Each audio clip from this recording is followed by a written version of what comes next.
Hello, Duke fans, and welcome to episode 446 of the Duke Basketball Report podcast. It is Monday evening, September 26th, 2022. Lashana Tova, happy Rosh Hashanah to those who are celebrating. That includes me. I'm Sam Klein. I'm your host. That includes Jason Evans. He's not here. He's with family. It does not include, but we always love to have you, Donald Wine. How you doing, sir? I'm doing good. Happy Rosh Hashanah to both you and again Jason Absentia. It has been a long weekend, and I know we usually are talking about basketball, but we have more football to discuss on this show.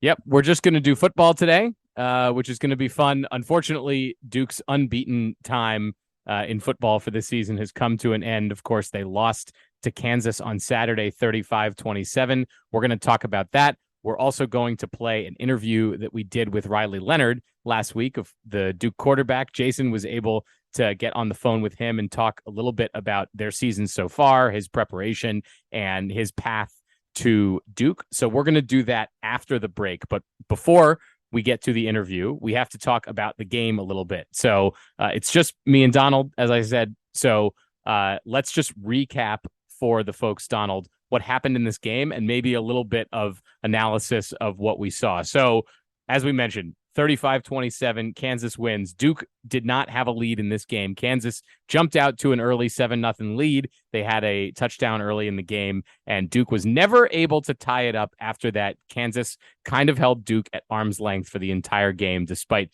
Duke making a valiant effort. Kansas, I guess, seems pretty legit so far this season. They've had a number of great performances. This Duke win might be their least exciting performance of the season, but pretty good showing by the Jayhawks. So, Donald, why don't you tell me sort of what your big takeaway from this game was for Duke?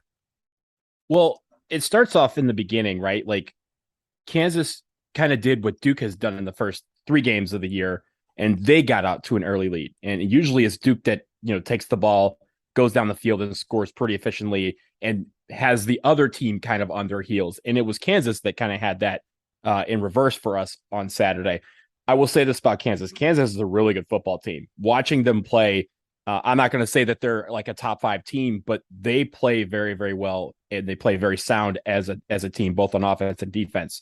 And I also don't think Duke played terribly. I think there were obviously some key mistakes. There were some big plays that they gave up. And I mean, honestly, that lies at the feet of Jalen Daniels, because Jalen Daniels, what I saw from him on Saturday, that man deserves to be in the conversation for some of the end of season awards that college football has, because he was extremely good on the day with 4 touchdowns, 324 yards, I want to say, from the air, and then like another 80 on the ground with another touchdown. So that man was everywhere. But for Duke, I think they had a couple, one too many big plays that they gave up on defense.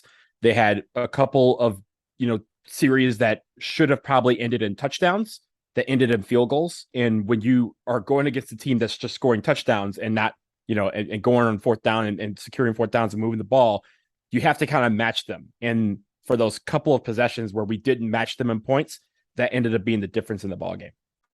And you mentioned a couple things, Donald, that I wanted to reiterate. One being that Kansas's offense, as good as Duke's defense has been so far this season, Kansas's offense is pretty potent. And Duke was, I think, trying to go for the turnovers than they were going for the tackles in this game. So a lot of sort of missed opportunities for Duke to limit Kansas's big play potential, which is what led to a few of KU's big plays and ultimately some of their touchdowns. And then on the other end, as you said, when you're playing against a team that has a big offense, turning big drives into touchdowns rather than field goals can be the difference in this game. The thing that I take away from this, though, that's more hopeful is that Duke was mostly able to hang with this Kansas team. And in years past, you might say, well, Duke wasn't even able to beat Kansas. What hope do they have for the season? But it's not like the ACC, per usual, is lighting the world on fire in terms of football performance. So I'm not sure that Duke is the last team in the ACC the way that they were predicted to be. I think even despite this loss on the road, there are a lot more opportunities on Duke's schedule for wins. And Duke having an outside chance at a bowl game this season still doesn't feel like it's, like it's out of reach for the Blue Devils.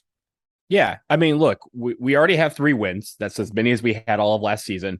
We're 3-1, which again, before the season, we said we should be. If we're at 3-1, then we're doing very well entering the conference schedule. And we have homecoming this coming weekend. We play Virginia at home, and we're entering the conference part of our schedule. And I think our team has to feel confident that they can play with anyone, because honestly, when it comes to all of college football, this was one of the games of the week. This was one of the games that everyone was talking about. Sure, the national media may have been focusing more on Kansas, but they wouldn't talk about Kansas playing some random team if they weren't good. And let's be clear, after the game, Kansas fans rushed the field. I think that's probably the first time in a very long time that someone has rushed the field to celebrate a victory against Duke on the gridiron. And so that means that Kansas took this game seriously. They came in with the respect that Duke has been very good this year, and they have. And I think that's what made it a good game. Again, they scored early. We tied it right up. And then from there, it was just they would score a touchdown, we would score a field goal. They would score a touchdown, we would score a field goal.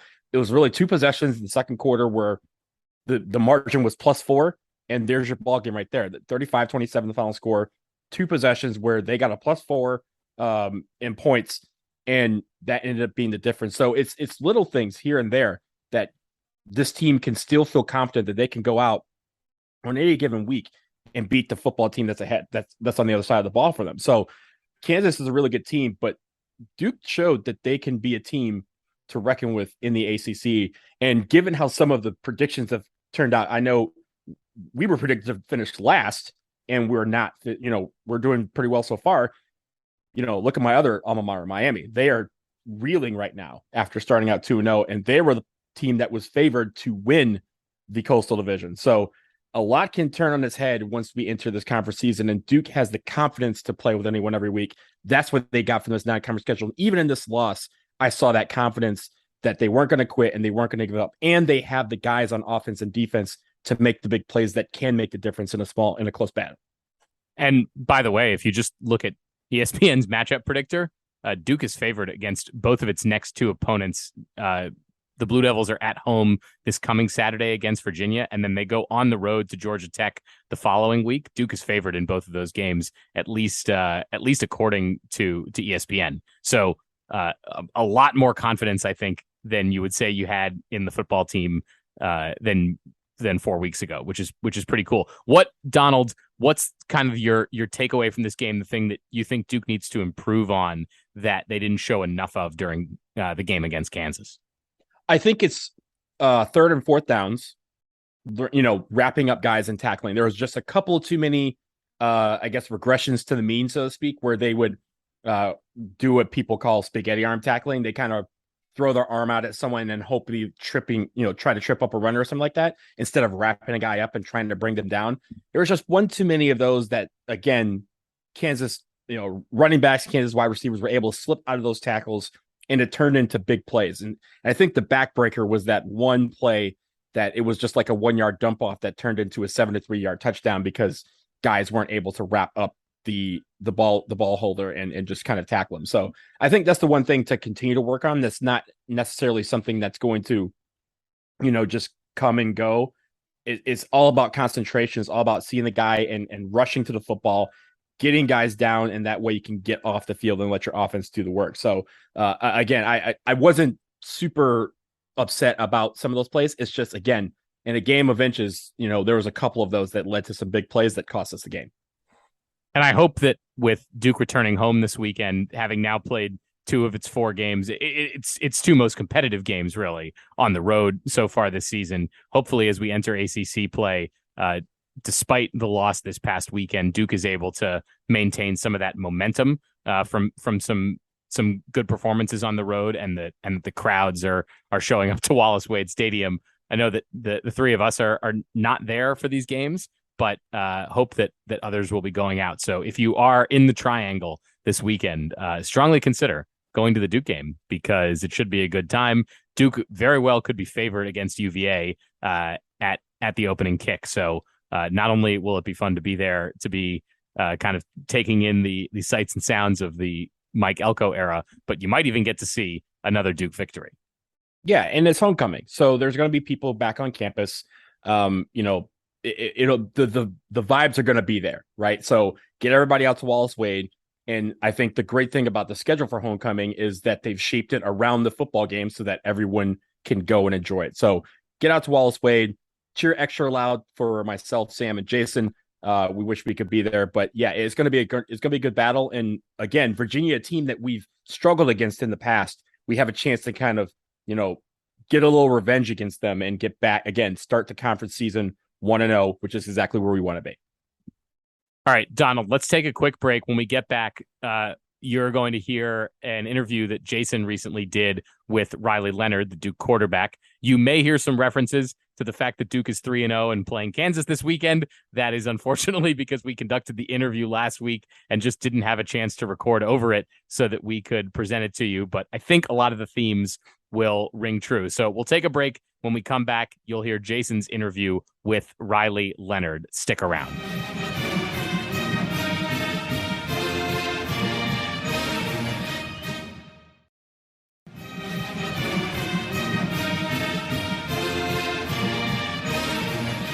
So I'm joined now by Riley Leonard, the starting quarterback, sophomore starting quarterback for the Duke Blue Devils, the football team, currently, as we speak, undefeated 3-0, heading into a big game against Kansas this weekend. Riley, thanks so much for joining us here on the Duke Basketball Report. Thanks so much for having me. So, look, I know that you and your teammates were confident coming into the season, but did you expect things to start as well as they have thus far? Yeah, absolutely. Some people are treating this as like a celebration that we're 3-0, but we fully expected after 8 months of really, really, really hard work that we were going to come here and win every game. No matter who we play, it's Alabama or whoever, we expect to win. So 3-0 is the bare minimum, and we're just going to keep it going from here. I like that attitude. You spent last season under a QB guru in Coach Cutcliffe. I mean, I'm sure one of the major reasons you came to Duke was his reputation as a so-called quarterback whisperer. And now you're under Mike Elko, who is a guy who is known more as a defensive genius. Can you talk about, maybe how the offensive focus has changed a little bit under Elko versus what it was last season under Cutcliffe? Yeah, Coach Cutcliffe was tremendous, and I really learned a lot from him. But now having Elko as a defensive coordinator, he's obviously a guru on the defensive end. So Coach Johns really has full control of the offense, and Elko comes in and out and helps us with the offense as well. So it's kind of best of both worlds to have a defensive head coach and then a great offense coordinator that can work together, and come up with the best scheme every week to play. So it's a really cool system we got going here. Is there a difference in the philosophy at all in maybe what you're trying to set up, the type of plays you're running and things like that? Yeah, we're trying to hit on everything in the offense this year, really spread the ball. That's one of the biggest things. I think all of the receivers so far have gotten a good amount of catches every single game. We're trying to, push the ball fast, throw deep balls, mix it up in the run game. So we're really attacking on all cylinders this year. And speaking of that attacking, one thing that struck me is you've been remarkably accurate so far this season. You're hitting like 75% of your passes against NC-A&T. You didn't have a single ball that you threw hit the ground. Now, one of them is because one was intercepted, but but no balls hit the ground. I mean, but you guys are not taking a safe philosophy. I mean, it's been just striking to those of us watching the team. Yeah, it's and that all comes down to the time I have in the pocket and then my receivers making some grabs for me. I mean, I really had all the time in the world back there this season so far. So huge shout out to the five up there in the trenches. And then, I mean, like you said, we're not throwing checkdowns all game. We're throwing it long, and that goes all to the receivers. So I appreciate them making some plays for me, and my stats look better because of them for sure. Now, is that the kind of QB that you are? Because we've also seen you tuck and run it a good bit. You're a good athlete. You can put the tuck the ball down and let your legs do the work. But are you a guy who likes to mostly go downfield, or what kind of quarterback is Riley Leonard? Yeah, that's a good question, but I can't give you a concrete answer on that. my philosophy going into every play is just take what the defense gives me. And unfortunately enough, I have the ability to run if that comes to me, but there's no certain thing that I'm looking for every play. I just take what the defense gives me and focus on each play. Try to do the best I can in both aspects, running and passing. Now, in the preseason, you had a bit of a battle with Jordan Moore for the quarterback position, and he's now one of your top receivers. Talk a little bit about what that was like. Yeah, he's one of the best athletes I've ever been around. So he took the transition from quarterback to receiver pretty easily. And to be competing with him, it's kind of a funny dilemma because we were like best friends while we were competing against each other. So we already had a great chemistry, even as competitors. So when he moved to receiver, being that we're the same age and have been in the same meetings for almost 2 years now, he knows exactly what I'm thinking pre-snap every play. So it's really cool to have him out there to know exactly what I'm thinking. And we've started to click so far this season. Now, Duke has a long history of great quarterbacks, dating all the way back to Sonny Jurgensen. Ben Bennett was, when I was in school many years ago, Ben Bennett was the record-setting quarterback. Thad Lewis, Dave Brown, Sean Renfree, and of course, Daniel Jones have all taken the path from being Duke's starting quarterback to being a quarterback in the NFL. Have you spoken to many of those guys? What have you heard from them about what it's like to go from Duke to the next level? Yeah, it's obviously a school that has history of quarterbacks. The one I contact the most is Daniel Jones, and then I also work with Anthony Boone, who was a quarterback here for a while. Yep. But I've learned a lot from them. Daniel tries to text me as during the limited time that he has, but then Anthony Boone has been a huge mentor for me, training off the field, teaching me the ins and outs of the program and the school. So, yeah, the quarterback legacy here is definitely family friendly. So I hope that I can continue that one day. My last question for you. You were a great basketball player in high school. You were like all state or something like that. There are viral videos of you doing 360 dunks. How'd you pick football instead of basketball? Was that much of a, was that a conversation, with you and your parents or anything like that? Yeah. After my junior year, I was planning on playing basketball in college, and I loved basketball. I still love basketball, but it really, whenever Duke offered, it kind of flipped for me. I kind of fell in love with the quarterback position and being, in complete control of the game. And obviously, a quarterback, you can do so. So I think Duke and the fact that I was going to be able to play quarterback at a D1 school really changed my view on things. But I still love basketball and try to play it as much as I can during the off season, of course. Have you spoken to Coach Shire at all about maybe coming out and doing a little bit of hoops in the spring, or is that not a possibility? I would love to. So if you can get me his information, if Coach Elko lets me, I'll be on the court as soon as possible. I bet Coach Elko is going to have a lot of stuff planned for you. Yeah. Yeah, I don't think you'll have time to be playing much basketball. So, Riley, my last question is, and I'm not sure we're going to be able to get this interview out before the Kansas game, but what's the team's expectations for this season? You talked about, we think we're going to win every single game. That's probably not realistic. But talk to me about the attitude you guys have, because, frankly, last season was really rough for Duke football. It felt like the team, I don't want to say gave up, because I know you guys are out there working so hard every single week and just getting beat up and stuff like that. But last season did not go well. Talk about the difference in the attitude this season. Yeah, the new coaching staff really sparked a fire underneath us, to be completely honest with you. That and the combination of us being the underdogs every single week. I mean, we coming into this season, we're projected last in the ACC. Individual players were projected, the worst in the ACC. And that's kind of the edge that we have right now. We are fully confident that, like I said, we can win every game.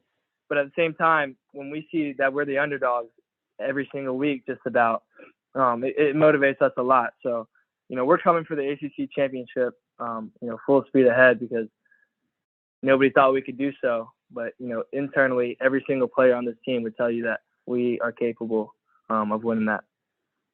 Well, listen, man, it was great chatting with you. We love the success that the whole team has had and that you've had early in the season so far. We hope it continues, and we'll keep on following. Thanks a lot, Riley. All right. Thank you so much.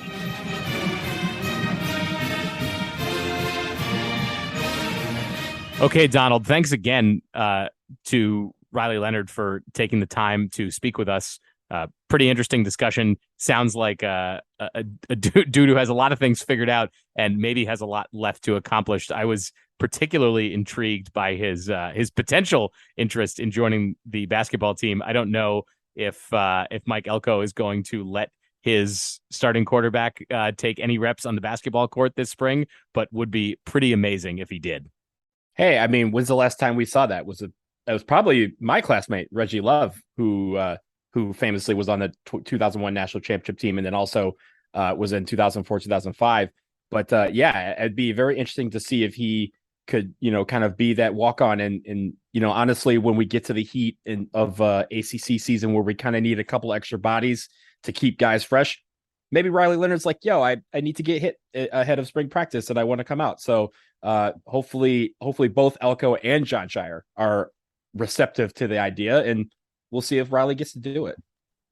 The other thing I thought that was cool is how much he's talked about working with former Duke quarterbacks and the amount that he's in touch with those guys. It's not, I expect that the Duke football fraternity is not quite as tight knit as the basketball one, given that, there aren't as many of the Duke football alumni in the professional levels, and there's a lot more of them. So it's just a completely different dynamic for basketball, not just because it's Duke, but just because of the way that the whole system operates.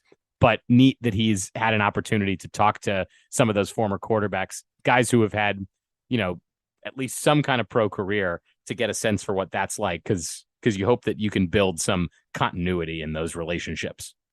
And it's interesting, right? Because, one thing that David Cutcliffe did in his tenure here was he secretly was quarterback U for a little bit. Like, we had some quarterbacks that, yeah, they, there were a few that most people wouldn't say were nationally known or renowned, but they ended up in the NFL. They ended up playing snaps and playing legit games for NFL teams, some playing on contenders. So, and really when it came to that, it also just was a source for talent to come and learn, because David Cutcliffe was such a big guru. So it's great that even now that we've transitioned to Elko, that Riley Leonard has this opportunity to work with former Duke players that are coming back to campus to work out, but also he's going to eventually learn from some of these Duke adjacent quarterbacks, I'll say, that may have had a link to one of the coaches that have been here in the past, for them to come back and really just, work out in the facilities, which again, the boost of the facilities,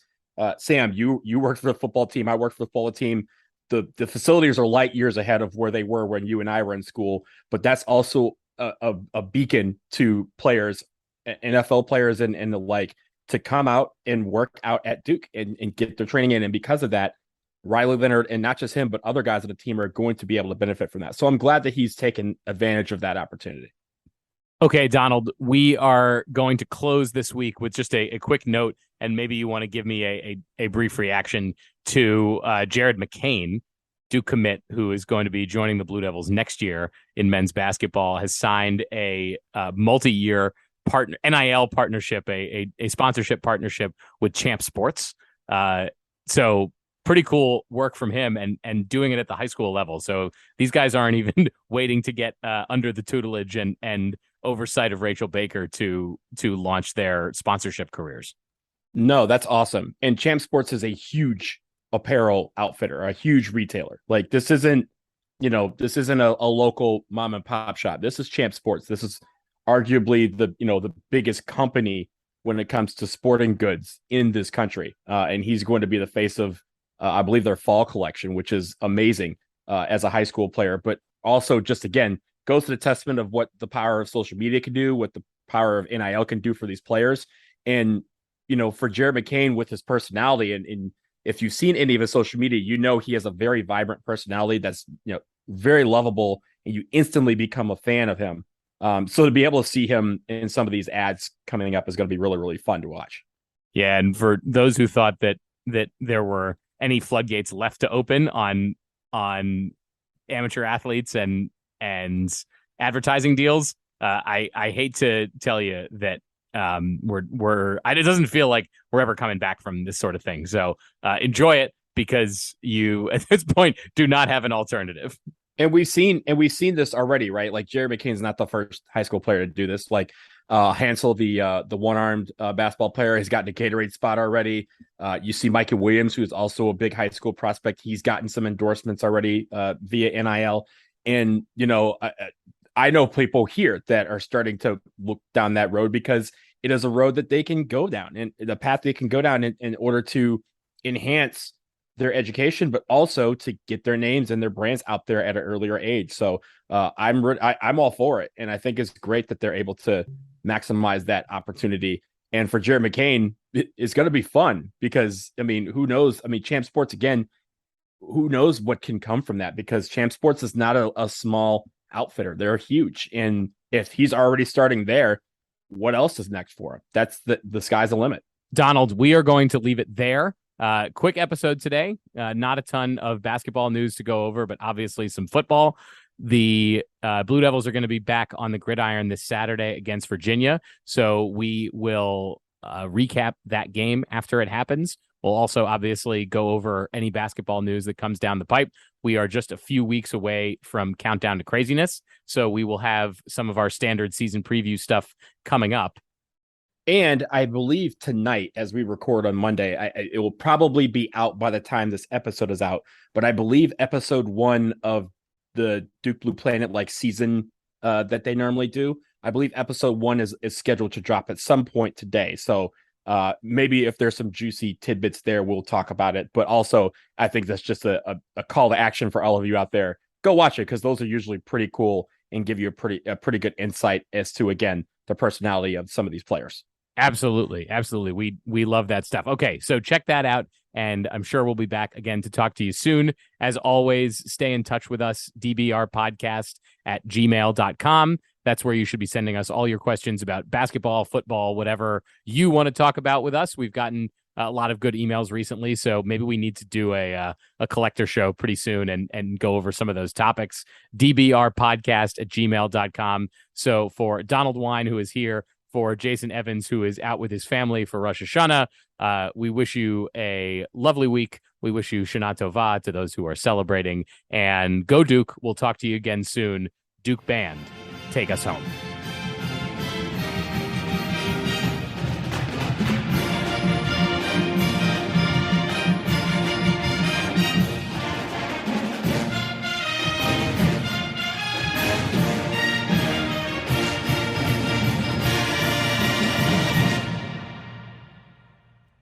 By the way, just so you know, we're called the Duke Basketball Report, but we also follow football. So Sounds good.